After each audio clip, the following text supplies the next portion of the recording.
बा चुनौआ पूरा गौआ को बताना है। ए चाचा आइल बा चुनौआ पूरा गौआ को बताना है। महिला परते आसी बसंती देवी को जिताना है। महिला परते आसी बसंती देवी को जिताना है।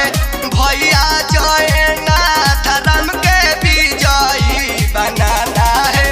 जयनाथ भैया जिंदाबाद, जयनाथ भैया जिंदाबाद, जयनाथ भैया जिंदाबाद, जयनाथ भैया जिंदाबाद।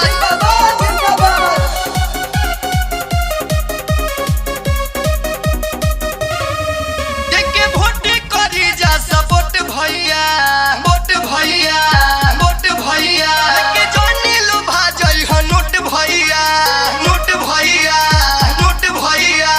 वोट करी जा सपोर्ट भैया लेके जानी लो भाजई ह नोट भैया। नेक बाई राधा ज्यादा नारा है लगाना है। नेक बाई राधा ज्यादा नारा है लगाना है।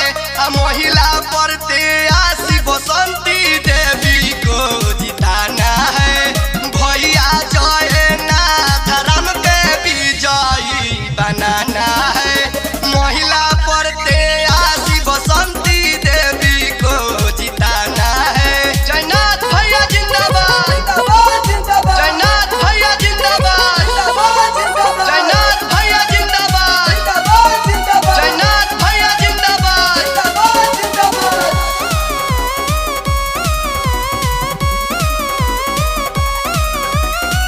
रघुनाथपुर गौआ के चाचा सुना, चाचा सुना, चाचा सुना।